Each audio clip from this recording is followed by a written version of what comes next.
Hello friends, today I am going to teach you next chapter, that is locomotion and movement। तो देखो, locomotion and movement में हम सबसे पहले देखते हैं कि जो लोकोमोशन होता है और वो मूवमेंट क्या होता है। लोकोमोशन में क्या होता है कि जैसे कि हम एक फिक्स प्लेस से दूसरे प्लेस में मूव कर रहे हैं, ठीक है, एक जगह से दूसरी जगह पे जा रही है, तो उसमें क्या होगा, हमारी लोकोमोशन होगी। लेकिन हम एक जगह पे बैठे हुए हैं, ठीक है, लाइक एस जैसे हम बैठ के अपने हाथों को हिला रहे हैं, डुला रहे हैं, तो वो क्या हो रही है, मूवमेंट हो रही है, ठीक है। तो जितने भी लोकोमोशन होते हैं वो आपके मूवमेंट तो बन सकते हैं, बट जो मूवमेंट होती है वो लोकोमोशन नहीं हो सकती। तो इसमें एक लाइन है, जैसे कि आपको यहाँ पे आपको दिखा रखा होगा, that to may be link the stating that all locomotion are movement but all movement are not locomotion. तो इसमें यही चीज़ बताई गई, ये थी लोकोमोशन और मूवमेंट में। जैसे कि ये भी अलग अलग वो होते हैं, जैसे कि आपका ह्यूमन बींग हो गया, वो मूव करता है लिम्ब से, जॉ से, eyelid, tongue etcetera. Some of the movement result in change in place of locations. जो लोकोमोशन होती है वो वॉलेंट्री एक्शन होता है, इसमें walking, running, climbing, flying, swimming, ये सब आता है, ठीक है। लोकोमोटरी स्ट्रक्चर जो होते हैं need not to be different from those of acting other type movement. जैसे कि आपका पैरामीशियम हो गया, सीलिया हो गया, ये मूवमेंट करते हैं फूड का थ्रो साइटोफेनिक्स के थ्रू करते हैं, and locomotion as well. Hydra can be use at tentacles. Hydra जो यूज़ करता है अपनी टेंटिकल्स का यूज़ करता है अपने प्रे को कैप्चर करने के लिए, ठीक है। Also use them for locomotion, वो भी क्या करता है, लोकोमोशन का यूज़ करता है, ठीक है। देन आगे देखिए, मूवमेंट होती हैं, ठीक है। तो मूवमेंट में क्या होता है, movement cells of the human being exhibit three main type of movement होती है, namely amoeboid, ciliary and muscular, ठीक है। तो देखो, some specialise cells in our body like macrophage and leucocyte. Leucocyte WBC होगी है, मैक्रोफेज जो होती है मास सेल्स जो होती हैं, in blood exit amoeboid movement. तो इसके अंदर क्या होता है, अमीबॉइड मूवमेंट होता है। ये आप इसको ऐसे भी याद कर सकते हो यहाँ पे, मतलब जैसे कि आकर मैक्रोफेज हो गया, आपका क्या हो गया, मैक्रोफेज हो गया, मैक्रोफेजेस हो गया आपके, इनके अंदर जो ये ल्यूकोसाइट हो गया, जिसको हम WBC भी बोलते हैं, इनके अंदर कौन सी मूवमेंट होती है,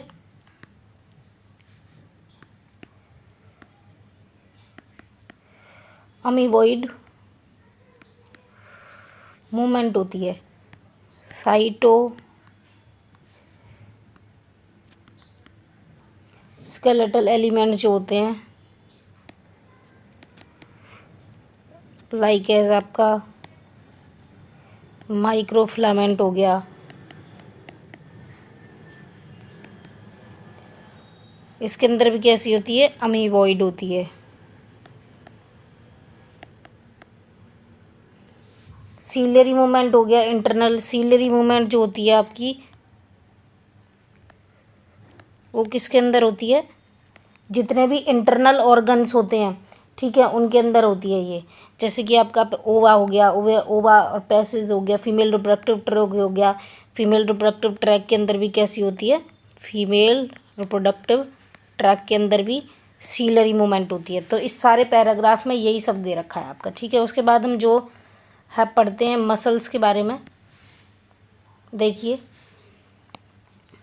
मसल्स को देखो, You have studied in chapter 8 in the cilia and flagella outgrowth of the cell membrane. Flagella movement help in swimming of spermatozoa. जो फ्लैजिलर मूवमेंट होती है स्पर्मेटोजोआ के अंदर, वो water current in canal sponges and locomotion for protozoan like Euglena. ये Euglena के अंदर क्या प्रेजेंट होती हैं। फिर उसके बाद देखो, मसल जो होती है उसे क्लासीफाइड किया जाता है डिफरेंट टाइप ऑफ क्राइटेरिया पे। उसके बेसिस पे हम बोल सकते हैं कि जो बेस्ड होती है location, three type of muscles होती हैं, skeletal muscle and cardiac muscle. Skeletal muscle, visceral muscle and cardiac muscles के जो डायग्राम है वो नीट 2024 के अंदर अभी रिसेंट में क्वेश्चन पूछा गया है। तो देखो, सबसे पहले जो स्केलेटल मसल्स होती हैं वो आपकी कैसी होती हैं, स्केलेटल मसल्स जो होती हैं आपकी स्ट्रिप्ड अपीरियंस होती हैं, ठीक है। ये वॉलेंट्री कंट्रोल में होती है, हमारा जो नर्वस सिस्टम होता है उसके वॉलेंट्री कंट्रोल में आ सकती है, मतलब कि हमें इन्हें अपनी इच्छा के अनुसार हिला डुला सकते हैं। इन्हें वॉलेंट्री मसल्स भी बोला जाता है। They are primary involve locomotor action and change of the body posture. इनकी हेल्प से हम क्या कर सकते हैं, बॉडी के पोस्चर को चेंज कर सकते हैं अपनी को, ठीक है। उसके बाद देखो, visceral muscle are located in inner wall of the hollow visceral organ, जैसे कि आपका एलिमेंट्री कैनाल हो गया, रिप्रोडक्टिव ट्रैक हो गया, ठीक है। और आपका ये एग्जिट करती है स्ट्रेशन से, हम क्या बोलते हैं स्मूथ मसल्स भी बोलते हैं। स्मूथ मसल्स को नॉन स्ट्रेटेड मसल्स भी बोलते हैं। ये डायरेक्टली कंट्रोल में नहीं होती, voluntary control of the nervous system therefore known as the involuntary muscle. इसीलिए ये डायरेक्ट कंट्रोल में नहीं होती नर्वस सिस्टम के, इसलिए हम इन्हें इनवॉलेंट्री मसल्स बोलते हैं। Transportation of food through the digestive tract है, gamete through the genital tract. ठीक है, उसके बाद आपका देखिए कार्डिक मसल्स के बारे में पढ़ते हैं। कार्डिक मसल्स जो होती हैं वो आपकी हार्ट मसल्स बोलते हैं उन्हें। Many cardiac muscles assemble in a branching pattern to form a cardiac muscle based on appearance. Cardiac muscle जो होती हैं वो स्ट्रेटेड होती हैं, they are involuntary in nature होती है, nervous system do not control their. इनकी जो एक्टिविटीज़ होती हैं डायरेक्टली नर्वस सिस्टम क्या करता है, इन्हें कंट्रोल नहीं कर पाता। उसके पास सबसे पहले हम मसल कॉन्ट्रैक्शन जो होता है, ठीक है, उसके अंदर जो डायग्राम है आपका मसल बंडल्स का जैसे दिखाएंगे तो एक मसल के बारे में दिखाया गया। तो सबसे पहले देखो, let us examine in detail understand the structure and mechanism of contraction. Each organise skeletal muscle in our body is made up number of muscle bundle. देखो सबसे पहले ये बहुत सारे मसल बंडल्स दे रखे हैं, इनको हम क्या बोलते हैं, मसल बंडल्स बोलते हैं। इन मसल बंडल्स को जो आपस में जोड़ने वाला टिश्यू होता है उसे हम कोलेजन टिश्यू बोलते हैं। कोलेजन कनेक्टिव टिश्यू होता है जो आपस में जोड़ता है, उसको हम क्या बोलते हैं, फैसिया बोलते हैं। ठीक है, क्या बोलते हैं, फैसिया बोलते हैं। ये नीट में पूछा हुआ क्वेश्चन है। जो ये मसल बंडल्स होते हैं, ये अलग अलग जो मसल बंडल्स हैं, इनको आपस में जोड़ने वाले टिश्यू जो होता है, जो कॉमन कोलेजनस कनेक्टिव टिश्यू होता है, उसे हम फैसिया बोलते हैं। इन मसल बंडल्स के अंदर बहुत सारे मसल फाइबर्स होते हैं। ठीक है, ये जो छोटे छोटे हैं इनको हमने क्या बोल दिया, मसल फाइबर्स बोल दिया। ये जो मसल फाइबर्स होते हैं आपके, मसल फाइबर्स के सबसे आउटरमोस्ट लेयर जो होती है उसे हम क्या बोलते हैं, प्लाज्मा मेम्ब्रेन जो होती है उसे हम क्या बोलते हैं, सार्कोलेमा बोलते हैं। ठीक है, इसके अंदर सार्कोप्लाज्म भरा हुआ रहता है। मसल फाइबर जो होते हैं सिंसाइटियम एज द सार्कोप्लाज्म, जो इसके अंदर सार्कोप्लाज्म होता है, जिसके इसके अंदर जो साइटोप्लाज्म है उसको सार्कोप्लाज्म बोल दिया, और एंडोप्लाज्म रेटिकुलम को हम इसमें सार्कोप्लाज्मिक रेटिकुलम बोलेंगे। ठीक है, the endoplasm reticulum that is sarcoplasmic reticulum of the muscle fibre is the store house of the calcium ion. NEET 2023 के अंदर पूछा हुआ क्वेश्चन है कि store house of the calcium ion क्या होता है, सार्कोप्लाज्मिक रेटिकुलम होता है।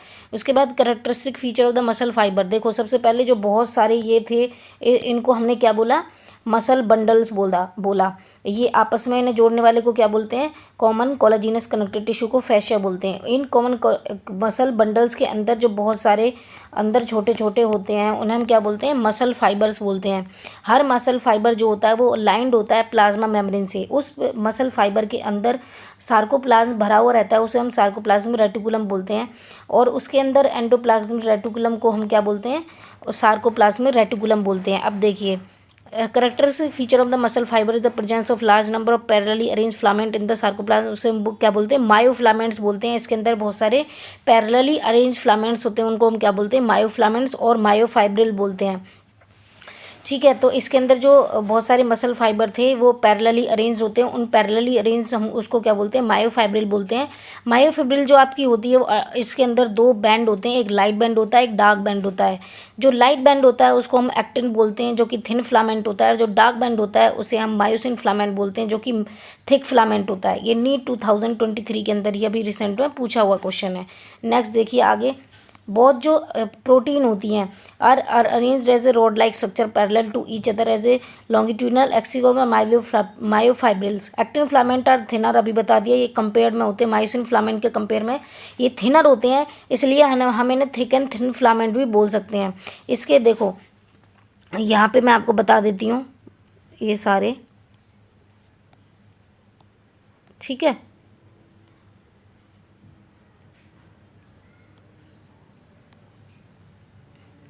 तो इसमें ये देखिए आप, फिर ये आगे लाइन जुड़ जाएगी ऐसे करके, ठीक है। तो देखो ये जो पतले वाले हैं, ठीक है, इनको हम क्या बोलेंगे, थिन फिलामेंट, एक्टिन फिलामेंट बोलेंगे। और जबकि यहाँ से लेके यहाँ तक जो ऊपर ओवरलैप कर रहा है इसको हम क्या बोलते हैं, थिक फिलामेंट बोलेंगे, मतलब मायोसिन बोलेंगे। ठीक है, दो एक्टिन फिलामेंट जो होते हैं, थिन फिलामेंट जो होते हैं, उनको जो बाइसेक्ट करने वाली लाइन्स होती है उसको हम क्या बोलते हैं, जेड लाइन बोलते हैं। जबकि दो जो आपके थिक फिलामेंट होते हैं जिन्हें मायोसिन बोल रहे हैं, उनके बीच में जो लाइन होती है उसको जो आपस में क्रॉस करने वाली लाइन होती है उसको हम क्या बोलते हैं, एम लाइन बोलते हैं। ठीक है, तो ये आपका जेड लाइन हो गया, ये आपका एम लाइन हो गया। इन दोनों इनके बीच में जो गैप बन रहा है, ठीक है, उसको हम क्या बोलते हैं, एच जोन बोलते हैं। यहाँ से लेके यहाँ तक ये सारा, इसको हम क्या बोलते हैं, सार्कोमियर बोलेंगे। ठीक है, जो कि आपकी सार्कोमियर जो होती है वो फंक्शनल यूनिट होती है आपकी कॉन्ट्रैक्शन के लिए। ठीक है, तो ये देखो अब पढ़ते हैं जल्दी जल्दी से। Actin filament are thinner as compare to myosin filament, hence are commonly called thick and thin filament respective in the centre of each I band. ये रहा आई बैंड आपका, इसमें ये आई बैंड होते हैं। इस एन इलास्टिक फाइबर, उसको हम क्या बोलते हैं, जेड लाइन विच बाइसेक्ट, दो इसको बाइसेक्ट कर रही है।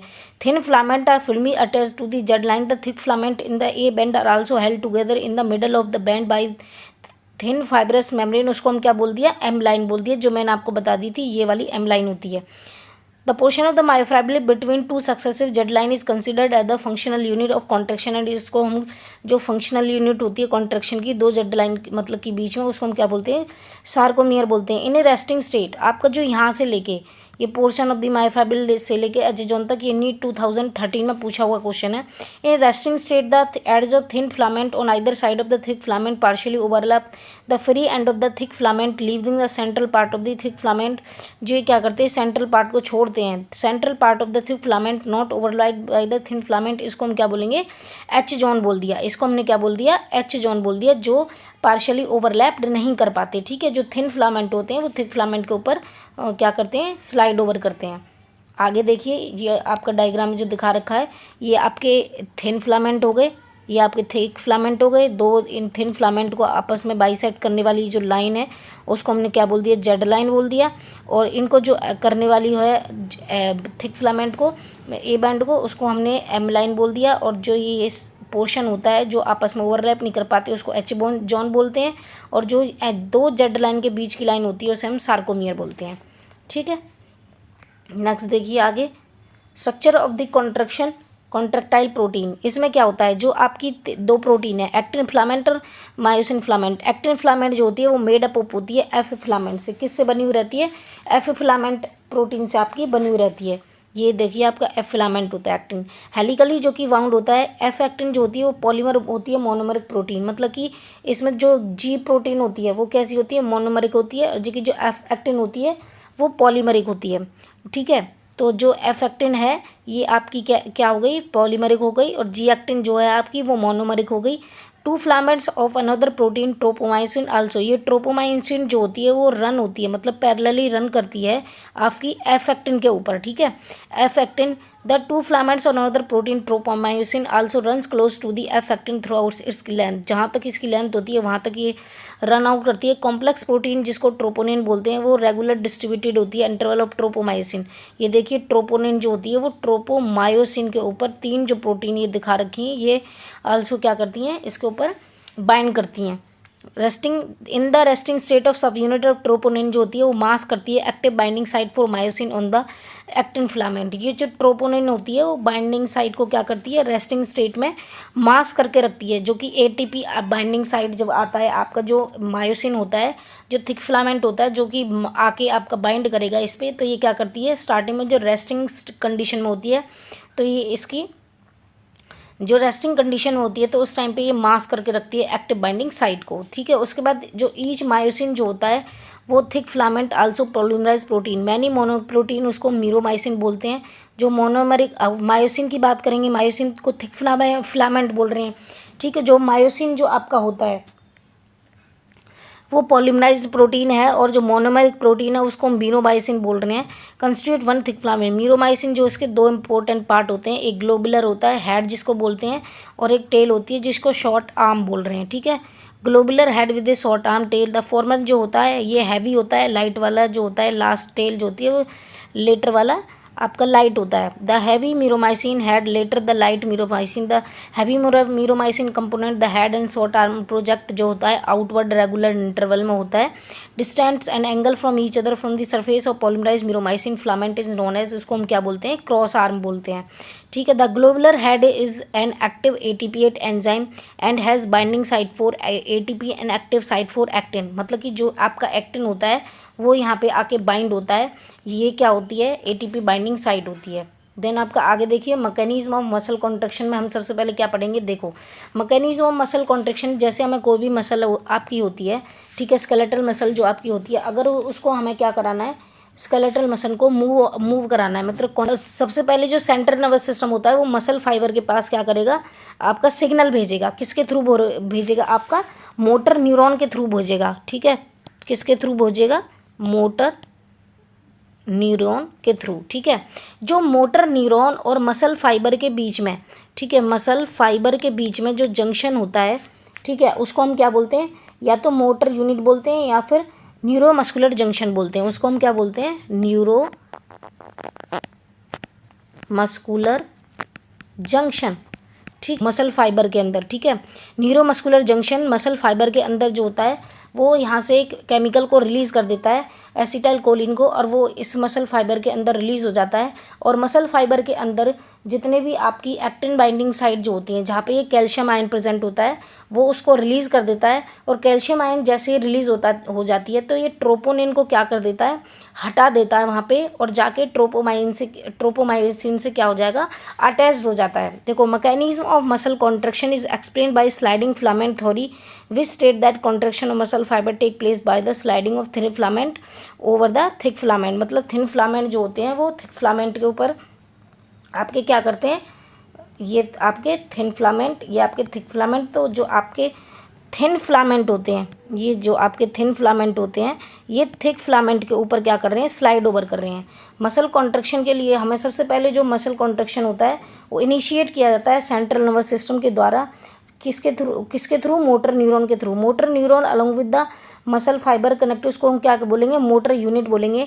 Junction between A motor neuron and sarcolemma of the muscle fibre, उसको हम क्या बोलेंगे, न्यूरोमस्कुलर जंक्शन बोलेंगे, और मोटर एंड प्लेट बोलेंगे, जो कि मैंने भी पीछे बताया था। न्यूरल सिग्नल जो होता है रीच करता है दिस जंक्शन पे, और वहाँ पे क्या कर देता है, न्यूरो एसिटाइल कोलिन को रिलीज कर देता है, न्यूरो ट्रांसमीटर जिसको हम एसिटाइल कोलिन बोल रहे हैं। ये जनरेट करता है एक्शन पोटेंशियल को सार्कोलेमा के अंदर, और सार्कोलेमा आपका किसके अंदर प्रेजेंट है, मसल फाइबर के अंदर, और मसल फाइबर के अंदर सार्कोलेमा होता है, उसी सार्कोलेमा के अंदर आपका एटीपी प्रेजेंट होता है।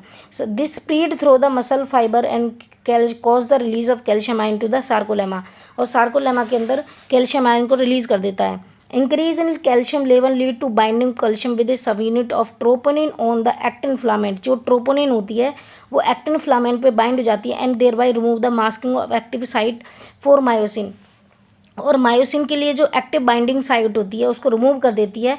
Utilising the energy for ATP hydrolyse the myosin head now bound to the expose. उसके बाद जब ये एक्सपोज हो जाती है तो जो एक्टिव बाइंडिंग साइट होती है एक्टिन की, वो क्या करती है, इससे मतलब कि क्रॉस ब्रिज का फॉर्मेशन कर लेती है।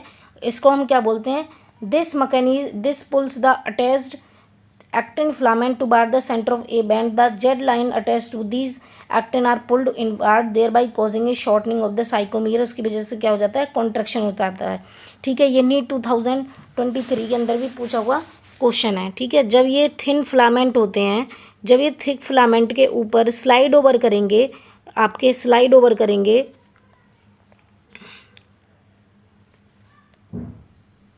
ठीक है, तो ये इसमें ये धीरे धीरे आगे की तरफ आने लगेंगे, ये धीरे धीरे आगे की तरफ आने लगेंगे।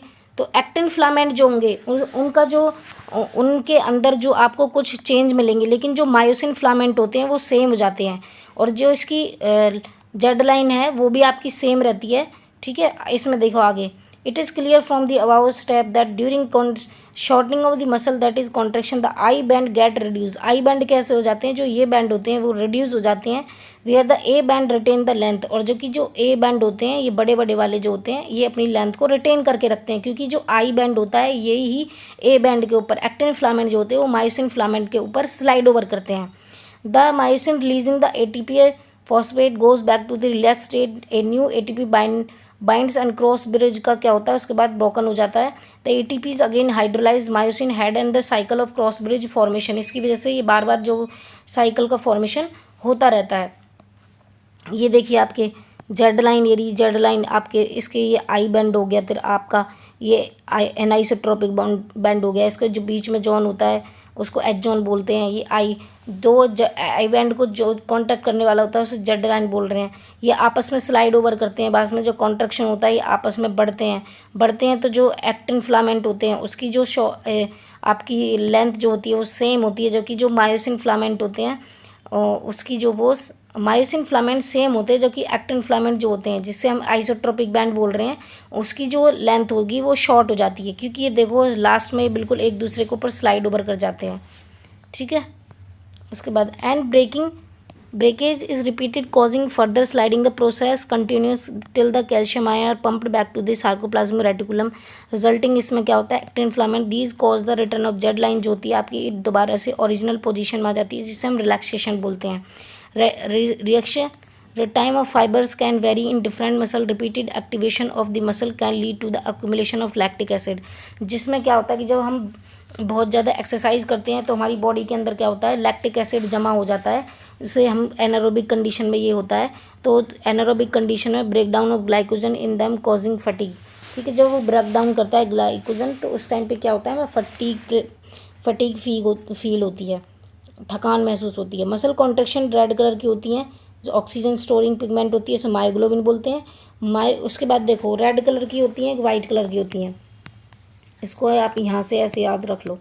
रेड कलर की होती है, वाइट कलर की, इसके अंदर ऑक्सीजन कंटेनिंग कैपेबिलिटी जो ज़्यादा होती है इसके अंदर नहीं होती, इसीलिए इसको हम क्या बोलते हैं, इसको हम एरोबिक बोलते हैं। ठीक है, ये एरोबिक हो गई और ये एनारोबिक हो गई।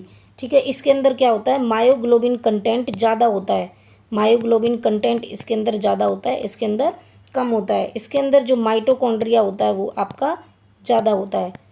ठीक है, इसके अंदर कम होता है। जब माइटोकॉन्ड्रिया जहाँ भी आगा इसका मतलब एनर्जी प्रोवाइड कर रहा है, एनर्जी प्रोवाइड करेगा तो ये क्या करेंगी, स्लो फटीग करेंगी, बहुत जल्दी से थक नहीं पाएंगी, जबकि ये क्या करेंगी, आपकी जल्दी से थक जाएंगी। ठीक है, ये एरोबिक हो गया। एनारोबिक, ये मायोग्लोबिन कंटेंट ज़्यादा होता है, इसके अंदर कम होता है। ये रेड मसल फाइबर होती है, वाइट मसल फाइबर होती है, इसमें मायोग्लोबिन कंटेंट ज़्यादा होता है, इसके अंदर कम होता है।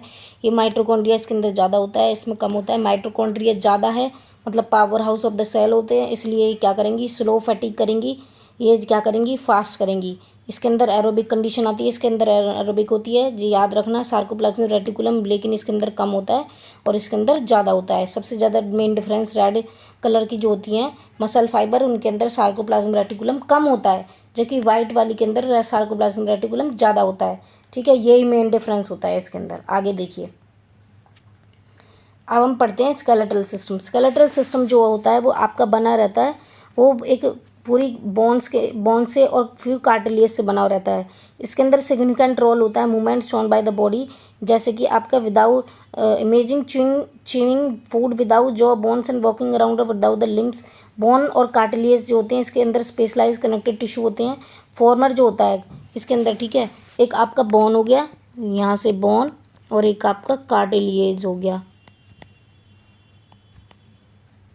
ठीक है, तो जो बोन होती हैं वो नॉन प्लीएबल होती हैं, मतलब कि आप बोन्स को कोई तोड़ फोड़ सकते हो, मतलब कि ऐसे मोड़ सकते हो, नहीं मोड़ सकते ना। ये प्लीएबल होती हैं, मतलब कि जैसे कार्टिलेज टाइप होगी, नोज़ है उसको, नोज़ के अंदर नोज़ टिप जो होती है नोज़ की, उसको हम मोड़ सकते हैं। इसके अंदर जो कैल्शियम होता है, कैल्शियम साल्ट प्लस कोलाजन जो होता है वो ज़्यादा होता है। इसके अंदर कॉन्ड्रोटिन साल्ट होता है। ठीक है, इसके अंदर ये क्या होता है, हार्ड मैट्रिक्स होता है,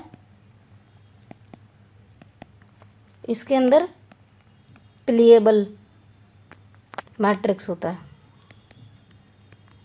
ठीक है, देखो the former had a very hard matrix, इसके अंदर हार्ड मैट्रिक्स है बोन के अंदर, किसकी वजह से, क्योंकि इसके अंदर कैल्शियम साल्ट ज़्यादा होता है। लेटर वाले में स्लाइटली प्लेबल होता है, ये slightly matrix due to calcium chondroitin salt होता है इसके अंदर। ठीक है, in human being this system, ये जो बोन होती हैं वो 206, मतलब हमारी जो पूरी बॉडी होती है वो 206 बोन से बनी होती है।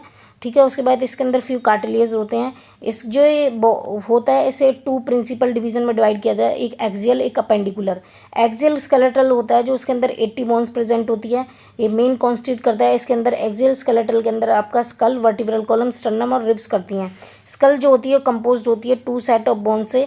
ठीक है, क्रेनियम होती है और एक एक्सियल स्केलेटल हो गया और एक आपका अपेंडिकुलर हो गया। एक्सियल वाले में आपका क्या कौन कौन सी आ गई आपकी, एक्सियल स्केलेटल वाले के अंदर स्कल, वर्टिब्रल कॉलम, स्टर्नम और रिब्स आ गई। जो कि जो उसके बाद हम सबसे पहले एक्सियल में जो स्कल पढ़ते हैं, स्कल जो होता है वो बना हुआ रहता है दो सेट ऑफ बोन से, जिसे क्रेनियल और फेशियल बोन बोलते हैं। जो इसके अंदर 22 बोन्स होती है। क्रेनियम बोन्स जो होती हैं नंबर में 8 होती हैं। ये फॉर्म करती है हार्ड प्रोटेक्टिव आउटर कवरिंग को। Cranium form the brain. The facial region के अंदर 14 स्केलेटल एलिमेंट्स होते हैं which form the front part of the skull. A U shaped bone भी होती है, हायोड बोन जिसे हम बोलते हैं, base of the buccal cavity के ऊपर प्रेजेंट होती है।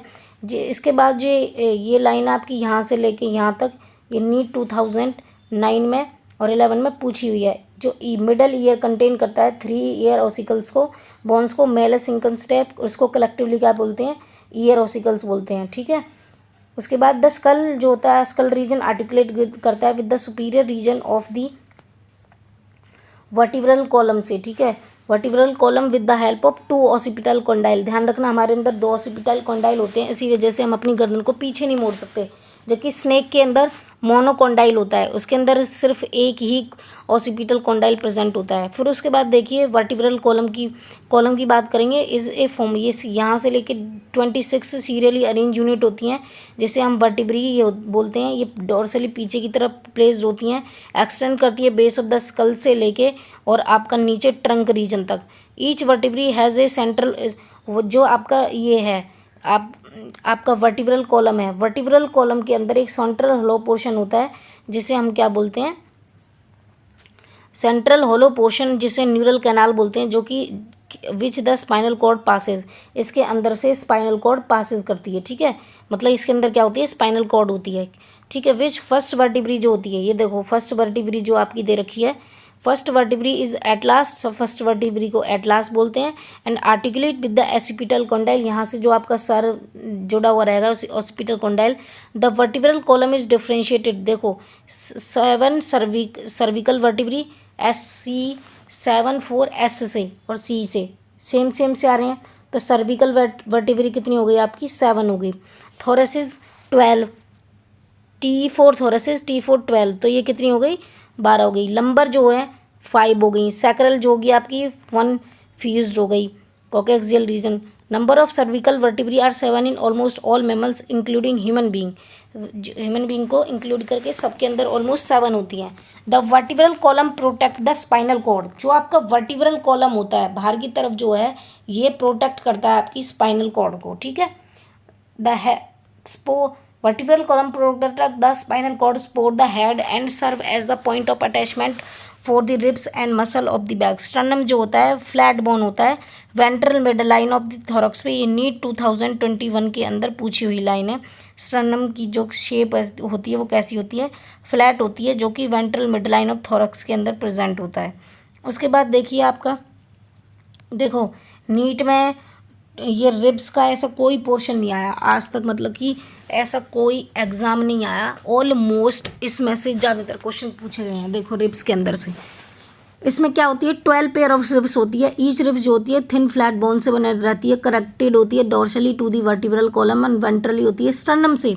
ठीक है। पीछे की तरफ जो होती है, आप अपने खुद फील करो बॉडी को, जो रिब्स को आगे से देखो फ्लैट बोन है, जो कि पीछे किससे कनेक्टेड होगी, वर्टिब्रल कॉलम से। आगे किससे होगी, ये देखो आगे इसकी ये क्या है, स्टर्नम है। पीछे क्या है आपका, वर्टिब्रल कॉलम है। ठीक है। तो and dorsally and ventrally to the sternum it has 2 articulate surface on dorsal end, इसलिए इसके 2 आर्टिकुलेट सरफेस होते हैं। 2 आर्टिकुलेट सरफेस होने की वजह से इसे हम बाइस्फेलिक बोलते हैं। ठीक है। यहाँ से लेके ये फर्स्ट 7 वर्टिब्री पेयर से लेके यहाँ तक ये नीट 2000 AIPMT 2007 में, 10 में, नीट 2017 में, 19 में, 20 में, मतलब रिपीटेड क्वेश्चन बार बार पूछे हुए हैं। देखो जो फर्स्ट 7 पेयर ऑफ रिब्स होती हैं उन्हें हम क्या बोलते हैं, ट्रियो रिब्स बोलते हैं। ये first 7 pair of trio ribs बोलते हैं। इसका रीज़न क्या है, इसका रीज़न ये है कि ये जो डोर्सली अटैच्ड होती हैं, पीछे से जो अटैच्ड होती हैं आपकी, वो थोरेसिस वर्टिब्री से अटैच्ड होती हैं। पीछे जो आपका है ये थोरेसिस वर्टिब्री है, ये दिखाई, जबकि ये स्टर्नम है। तो जो फर्स्ट 7 पेयर ऑफ रिब्स है आपकी, देखो यहाँ से लेके ये फर्स्ट 7 पेयर ऑफ रिब्स है, ये थोरेसिस वर्टिब्री से पीछे से जुड़ी रहती हैं और स्टर्नम से आगे से जुड़ी रहती हैं। Ventrally to the sternum with the help of hyaline cartilage, जबकि 8th 9th और 10th पेयर ऑफ रिब्स जो होती हैं वो आर्टिकुलेट नहीं होती डायरेक्टली विद द स्टर्नम। देखो आपका स्टर्नम तो ये रहा, और 8th 9th और 10th को ढंग से देखो, ये 8th 9th एंड 10th देखो सीधा एक ही उससे जुड़ी हुई है, ठीक है, एक ही उससे जुड़ी हुई है। मतलब आगे 8th 9th pair of ribs जो होती हैं किसी पीछे से जुड़ी हुई नहीं रहती उससे आपका वर्टिब्रल कॉलम से, जो कि ये स्टर्नम से जुड़ी हुई रहती है directly, but join the 7th ribs with the help of hyaline cartilage की हेल्प से स्टर्नम से जुड़ी हुई रहती हैं। इसीलिए ये डायरेक्टली वर्टिब्रल कॉलम से नहीं जुड़ी हुई रहती, बल्कि 7th रिब्स से 8th 9th 10th pair of ribs जो होती हैं वो 7th रिब्स से जुड़ी हुई रहती हैं with the help of hyaline cartilage, और वो भी किस पे, स्टर्नम पे जाके, इसलिए इन्हें हम बोलते हैं फॉल्स रिब्स बोलते हैं। उसके बाद देखिए लास्ट पेयर रिब्स जो होती हैं 11th and 12th pair ribs जो होती हैं do not connected ventrally and there are called the floating ribs. ये देखिए 11th और पेयर 11th येरी और 12th पेयर ये किसी से भी कनेक्टेड नहीं होती, इसलिए हम इसको क्या बोलते हैं, फ्लोटिंग रिब्स बोलते हैं। ठीक है, thoracic vertebrae ribs and sternum जो होते हैं, आपका थोरेसिस वर्टिब्री हो गया, ठीक है, थोरेसिस वर्टिब्री हो गया, रिब्स हो गई आपकी, और आपका स्टर्नम हो गया, ये देखो आपकी रिब्स हो गई, ये आपका स्टर्नम हो गया, और थोरेसिस वर्टिब्री हो गई। थोरेसिस वर्टिब्रा जो पीछे की तरफ होती हैं ये आपस में सारी मिलके क्या बनाती हैं, रिब केज का फॉर्मेशन करती हैं। ठीक है, उसके बाद देखो एक्सियल स्केलेटल हो गया था, एक्सियल स्केलेटल में आपका स्टर्नम आ गया, रिब्स आ गई आपकी आगे का पोर्शन, मतलब अब अपेंडिक स्केलेटल में क्या है, जो भी जैसे ये ह्यूमन बीइंग है आपका, एग्जाम्पल के लिए जैसे कि ये आपका ह्यूमन बीइंग है, ठीक है, तो जहाँ बाहर हाथ पैर जो रहेंगे इसके, ये आपके अपेंडिकुलर के अंदर आएंगे, जो कि जो बॉडी के अंदर सीधे सीधे जो हैं, जो भी जैसे कि यहाँ पे रिब्स हो गया, स्टर्नम हो गया, ठीक है, ये सारी किसके अंदर आएंगी, एक्सियल के अंदर आएंगी। Appendicular skeletal has limbs is made of 30 bones, each ये 30 बोन से बना रहता है। Bone of the hand 4 limbs के अंदर humerus, radius and ulna carpal, wrist bone जिसे बोलते हैं, जो 8 इन नंबर में होती हैं, ये आपकी प्रेजेंट होती हैं। ठीक है, मेटाकार्पल पाल्म बोन जिन्हें बोलते हैं, पाल्म बोन 5 इन नंबर होती हैं, एंड फ्लेंजेस जो होती हैं डिजिट्स 14 नंबर में होती है। फीमर जो होती है जिसे हम थाई बोन जो होती हैं, जो कि लॉन्गेस्ट बोन होती है। Tibia and fibula tarsals bone जिनको बोलते हैं, जो कि एंकल बोन्स होती हैं, ये नंबर में 7 होती हैं। मेटाटार्सल जो होती हैं 5 इन नंबर में होती हैं। फ्लेंजेस जो होती हैं डिजिट्स 14 इन नंबर में होती है। Are the bones of leg, मतलब कि जो आपकी 4 लिम्स और होती है, हाइंड लिम्स मतलब कि पैर की बोन और हैंड की बोन, ठीक है, ये सारी इसके अंदर आती है अपेंडिकुलर सिस्टम के अंदर। एक कप शेप्ड बोन जिसको हम पेटेला बोलते हैं, कवर द नी कैप, नी के ऊपर आपने देखा होगा आपके घुटने के ऊपर एक बोन रहती है जिसको कवर करती है, जो इसे हम क्या बोलते हैं, पेटेला बोलते हैं। ये वेंट्रली लोकेटेड होती है, ठीक है, आगे कप शेप्ड होती है ये। उसके बाद पेक्टोरल गिrdle होता है, एक पेल्विक गिrdle होता है, ठीक है। पेक्टोरल गिrdle जो होगा वो आपका जो पोर्शन होगा, चेस्ट वाला जो रीजन होगा, ऊपर वाला, और पेल्विक गिrdle जो होगा आपका जो नीचे वाला पोर्शन है, पैर के नीचे वाला, ठीक है, जिसके अंदर the articulation of the upper and lower respectively with the axial skeletal, each girdle is form of 2 half. हर गिrdle जो बना रहता है 2 हाफ से। Each half of the pectoral girdle consist of clavicle. इसके अंदर देखो क्लेविकल बोन को क्या किया जाता है, क्लेविकल बोन को आपका इंक्लूड किया जाता है, ठीक है। ये देखो आपकी क्लेविकल बोन है, ठीक है, ये क्लेविकल बोन जो होती है वो आपकी पीछे की तरफ रहती है। Each half the pectoral consist of A clavicle and A scapula, ठीक है। लार्ज ट्रेंगुलर फ्लैट बोन को क्या बोलते हैं, large triangular flat bone is called scapula. और ये क्लेविकल बोन जो होती है इसे ब्यूटी बोन भी बोलते हैं, गर्ल्स के अंदर जो कि प्रेजेंट होती है, ठीक है। स्कैपुला बोन की बात करेंगे। स्कैपुला जो होती है वो लार्ज ट्रेंगुलर फ्लैट बोन होती है, सिचुएटेड होती है डोर्सल पार्ट पे, देख लीजिए आप खुद। थोरैक्स बिटवीन द सेकंड, याद रखना है किस पे रहती है, सेकंड एंड 7th रिब्स पे रहती है। ये AIPMT 2010 में, 11 में, नीट 2015 में, 20 में, 21 में इस पैराग्राफ से बार बार क्वेश्चन पूछे गए हैं, ठीक है। उसके बाद देखिए the dorsal flat triangular body of scapula, अभी जो ऊपर था, हैज स्लाइटली, इसके पास क्या होता है, slightly elevated ridge like structure होती है जिसे हम स्पाइन बोलते हैं, मतलब चोटी एक तरीके से। Spine which project as a flat expanded process, उसको क्या बोलते हैं, एक्रोमीनियन प्रोसेस बोलते हैं।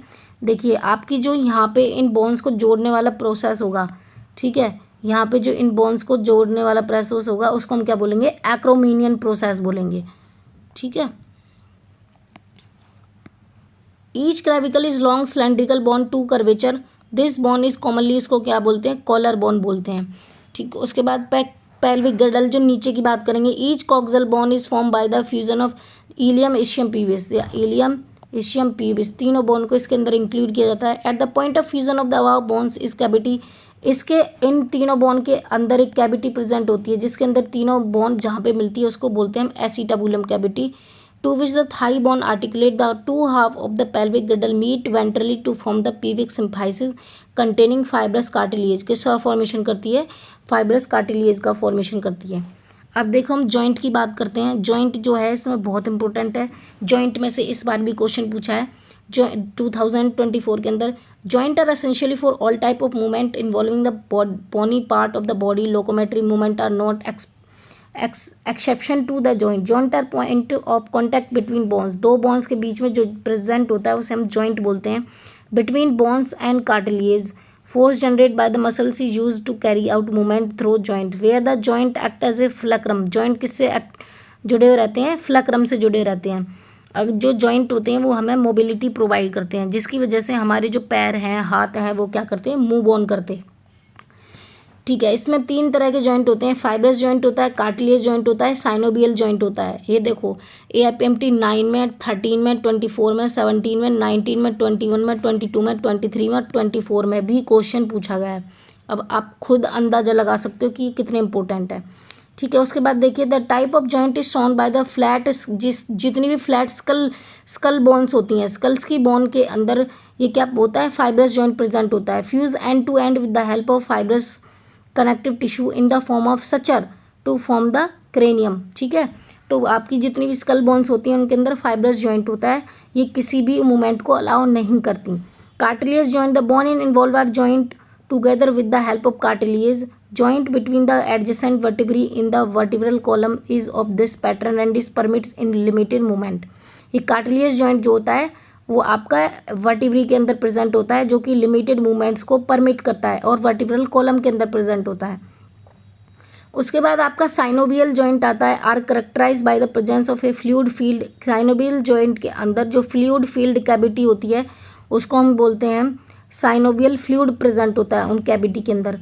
Between the articulating surface of two bones such are arrangement allow considerably movement, these joint help in locomotion and many other movement. अब ये देखो बाल एंड सॉकेट जॉइंट जो होता है वो किसके अंदर प्रेजेंट होता है, बिटवीन ह्यूमरस एंड पेक्टोरल गर्डन।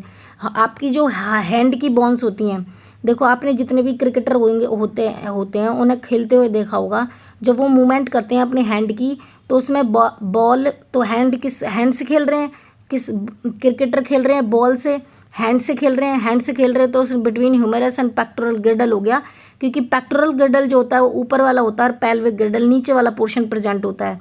तो ये ऊपर वाला हो गया बाल एंड सॉकेट। तो ऐसे याद रख सकते हो कि कोई भी जो क्रिकेटर है बॉल खेल रहा है तो इसमें किसकी बोन्स यूज होंगी, आपकी हैंड वाली होंगी, तो वो क्या हो गया, ह्यूमरस हो गया।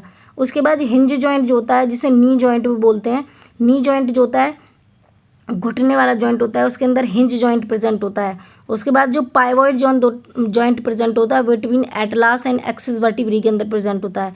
आपका जो ग्लाइंडिंग जॉइंट होता है वो बिटवीन द कार्पल्स के बीच में प्रेजेंट होता है। और सैडल जॉइंट जो होता है वो बिटवीन कार्पल एंड मेटाकार्पल के, मतलब जो थंब वाला होता है उसके अंदर प्रेजेंट होता है।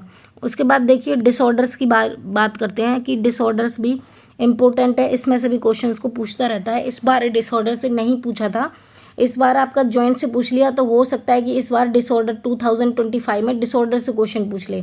अब देखो इसमें जो मास्थेनिया ग्रेविस होता है ये ऑटोइम्यून डिसऑर्डर होता है जो अफेक्ट करता है न्यूरोमस्कुलर जंक्शन को, और इसमें क्या होता है, ये फैटीग हो जाता है और मतलब ह्यूमन बीइंग को फील होता है, थकान फील होती है, वीकनेस फील होती है, पैरालिसिस हो जाती है स्केलेटल मसल की, इसे बोलते हैं मास्थेनिया ग्रेविस। जबकि मस्कुलर डिस्ट्रोफी में क्या होता है, धीरे धीरे स्केलेटल मसल जो होती है वो कमज़ोर पड़ने लगती है, डीजनरेशन होने लगता है। किसकी वजह से, ये जेनेटिक डिसऑर्डर होता है, मस्कुलर वाला जेनेटिक डिसऑर्डर है। मास्थेनिया ग्रेविस जो होता है वो आपका ऑटोइम्यून डिसऑर्डर है, ये याद रखना। ऐसे करके क्वेश्चन पूछता है कि जो मस्कुलर डिस्ट्रोफी है वो जेनेटिक डिसऑर्डर है, या ऑटोइम्यून डिसऑर्डर है तो मस्कुलर डिस्ट्रोफी आपका जेनेटिक डिसऑर्डर हो गया। मैस्थेनिया ग्रेविस आपका ये हो गया। आपको स्टेटमेंट दे देगा बना के और उसमें पूछेगा कि ये कौन से सिम्टम, कौन से डिसऑर्डर हैं, किसके ये सिम्टम्स हैं, कौन सी मतलब डिजीज़ के ये सिम्टम्स हैं। तो मस्कुलर डिस्ट्रोफी के हैं, मैस्थेनिया ग्रेविस के हैं। टेटेनी में क्या होता है कि जो रैपिड स्पास्म होने लगता है, मतलब एक साथ से जो मसल कॉन्टैक्ट होने लगती है इसमें, और वो किसकी वजह से होता है, कैल्शियम के लो लेवल की वजह से होता है। ब्लड के अंदर कैल्शियम का लेवल लो होने लगता है। अर्थराइटिस में क्या होता है, जॉइंट्स में धीरे धीरे इन्फ्लामेशन होने लगती है, स्वेलिंग होने लगती है, उसे हम अर्थराइटिस बोलते हैं। ऑस्टियोपोरोसिस में क्या होता है, ये एज रिलेटेड डिसऑर्डर होता है। धीरे धीरे इसमें बोन का जो मास होता है वो डिक्रीज़ होने लगता है, और इसमें क्या होता है, जब मास डिक्रीज़ होने लगेगा तो फ्रैक्चर के जो चांसेस होंगे वो हाई हो जाएंगे। इसकी decrease level of oestrogen is a common cause, मतलब कि ये जो ज़्यादातर होता है, जो एस्ट्रोजन हार्मोन होता है आपका, उसके लेवल के कम होने की वजह से ऑस्टियोपोरोसिस होता है। गॉट में क्या होता है, इन्फ्लामेशन हो जाता है जॉइंट्स का, किसकी वजह से, accumulation of uric acid and crystals की वजह से। यूरिक एसिड और अर्थराइटिस में इन्फ्लामेशन दोनों में हो रहा है, बट गॉट में क्या होता है, यूरिक एसिड एंड क्रिस्टल्स दोनों जो होता है वो जमा होने लगता है, एक्यूमुलेट होने लगता है, तो उसे गॉट बोलते हैं। और नॉर्मली इन्फ्लामेशन हो जाए जॉइंट्स का तो उसे अर्थराइटिस बोलते हैं। अब जो नीट 2024 के अंदर क्वेश्चंस आपके पूछे हुए हैं वो मैं आपको दिखाती हूँ, देखो ठीक है। इसमें 3 मसल्स आपको दे रखी थी। फर्स्ट देखो ये है, ये आपका स्ट्रक्चरल ऑर्गेनाइजेशन वाला जो चैप्टर है उसके अंदर तीनों मसल्स का डायग्राम दे रखा है, ठीक है, तो आपको बतानी थी। तो सबसे फर्स्ट वाली जो है वो आपकी स्केलेटल मसल है, ठीक है। और स्केलेटल, इसको ये बताना है कि स्केलेटल मसल्स, और मतलब ऑप्शन बता के कि कौन सी वाली राइट है, ठीक है। तो ये जो है स्केलेटल मसल्स जो होती हैं आपकी वो ट्राइसेप्स होती हैं, और बी वाली जो है वो आपकी स्मूथ मसल्स है जो कि स्टमक के अंदर प्रेजेंट होती है, और सी वाली जो है वो कार्डिक मसल है जो कि हार्ट के अंदर प्रेजेंट होती है, ठीक है। तो ऑप्शन नंबर 2 जो है वो इसका राइट आंसर है। अब आगे देखिए क्वेश्चन नंबर 153 देखिए। क्वेश्चन ये, इसमें क्या है कि फाइब्रस जॉइंट जो होता है वो स्कल, अभी देखा था स्कल के अंदर प्रेजेंट होता है फाइब्रस जॉइंट, तो ए का आ गया थर्ड। उसके बाद कार्टिलेज जॉइंट जो होते हैं वो आपके एडजेसेंट वर्टिब्री के पास प्रेजेंट होते हैं, तो बी का आ गया फर्स्ट। उसके बाद हिंज जॉइंट जो होते हैं प्रेजेंट होते हैं नी के अंदर, अभी देखा था, हेल्प करते हैं लोकोमोशन में। बायल एंड सॉकेट जॉइंट जो होता है वो प्रेजेंट होता है ह्यूमरस एंड पेक्टोरल गिर्डल के अंदर। तो option number 4 is the right answer, ठीक है। तो अगर ये वीडियो आपको मेरी अच्छी लगी हो तो please like share and subscribe कर देना। Thank you.